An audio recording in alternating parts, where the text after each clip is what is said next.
Hi, I'm Jan Billings from Steel Creek Alpacas. We're a fiber farm located in Moravian Falls, North Carolina. This is Bucky. He's one of our alpacas. We have a herd of 21 and a llama. We raise these animals specifically for their fiber. It's a really great fiber. It can be used for all different things, from making yarn that goes into the textile industry to make toboggans, to make mittens, socks, boot liners that go in the bottom of your boots. It can be used agriculturally for bedding plants. You can use it as a weed barrier. You can use it in your actual vegetable garden to insulate your plants in the early spring, and it helps hold the moisture in. Their fiber is water resistant. It wicks away sweat. It doesn't mold or mildew very easily. It is fire retardant. And as you can see, they are very, very unique animals. I love these little animals. They're very adventurous.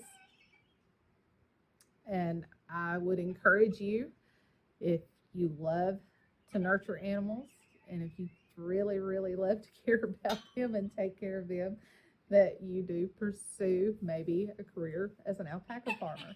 We have had challenges along the way, as there are not very many alpaca farms located in this area. There's not many alpaca farms located in North Carolina, period. It has been very challenging at times as far as veterinarians go. I've had to work with my veterinarian on a weekly basis sometimes, depending on what sort of health challenges arise. It's not something, camelids are not something that's really covered in vet school. I mean, it is, but it's not focused upon as much as cattle or horses or even goats or poultry as that goes. So it has really been a challenge at times, but we've persevered and we pushed through. I've had to do a lot of research. I've had to attend a lot of seminars, whether it be in person or online. You take every opportunity that would ever be presented to you so that you are successful in this field to be a farmer and to raise these animals. There's a lot of plus sides to it. As I said before, I get to spend more time at home with my family, to be near my parents, and to raise my children. It's a 7-day-a-week job. You don't really get a lot of vacation time, and there's not a whole lot of downtime. They require care 7 days a week, as any livestock would. Did I think this is what I would be doing when I got out of high school? Absolutely not. But my whole life has revolved around agriculture. I come from a farming family, 4 generations of farming, and I'm proud to be that 4th generation. These little animals, they're really great. As far as marketing our products, sometimes it can be a challenge, as everybody has encountered COVID and lockdowns. It has presented a lot of challenges for us this year. It's meant no farmers markets. It's meant no fiber festivals. And it's also made things really hard as far as acquiring feed for them, their minerals, some of the medications that they've needed at times.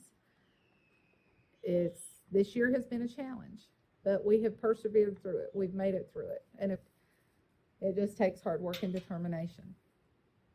Our days can be long, even though we have routines. Some days don't always go as planned. Our days start off morning rounds to each pasture to make sure our animals are up, to make sure nobody's having any sort of health issues.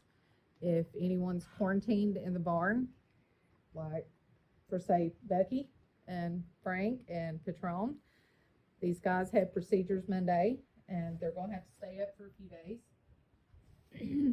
So just to ensure their health, that these handsome men are going to stay down here at the barn for a few days so that we can ensure their safety and their healing. Back to our daily routine. Again, it starts with our making around, making sure our fences are up, that nobody's out wandering around, taking a stroll through the neighbor's yard. Make sure all the boys are on their side of the farm, and making sure that all of our ladies are on their side of the farm.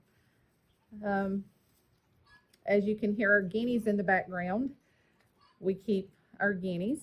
They stay in the pastures and roam around here on the farm. We use them for parasite control, for insect control, because we don't really want a lot of insects around our alpaca. But they are beneficial in what we do, even though they're noisy little birds, and we do need them here. They help cut down on ticks, fleas, flies, all of that stuff. After we make our rounds, then on over toward the afternoon part, whenever the sun's come up and their waste has dried somewhat in the field, we use a vacuum and we clear the fields of their waste, of their poop, and it's put into a compost pile, covered up, and it's composted. And after it's composted for many days, sometimes 3 months, and it starts breaking down, then we start applying it to where our garden would be, or around different plants, whether it be flowers or shrubs, what have you. My favorite part is getting to hang out with these guys. And sometimes I just come down here to the barn to hang out. I have a whole pasture full of ladies behind us. You can't see them because it's dark, but I really enjoy hanging out with them. My least favorite part is when they get defensive and they spit right in my face, whether it be feed time or just as a simple greeting whenever I come into the field. Another least favorite part really is Alpaca Health Day. It can also be dangerous. They receive monthly injections, they're weighed. If their hooves, their toes need to be trimmed, we do that. Their toenails are very sharp. It can be very dangerous at times. My other favorite part, though, is when I hang out with them, because they hum and they sing just like they're having choir practice, just like the guineas over here.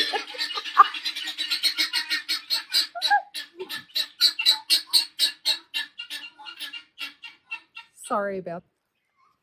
The only other thing I can think of is I encourage you, each student that's watching this, play some role in agriculture. We need each and every one of you in some way, shape, or fashion. Pursue it. Just envelop yourself with it. Not just alpacas, any type of role that you want to play in the farming community. We need you. We seriously do. I encourage you to learn all you can on your own. Attend every conference, every seminar, everything you can think of. Pick up a book, read an article, do your research. But we need you in the farming community in every capacity. I can't thank Julia enough for asking us to do this crazy little presentation here today. I'm sorry for all the choir practice over here from the rafters, but it's just part of being here on the farm, and it's part of our crazy day. So if any of you are interested in raising alpacas and you would like to pursue it, come out, hang out with us, get to know these guys, these girls. They're really sweet animals. We can teach you a lot, and if I don't know it, we'll find the answer.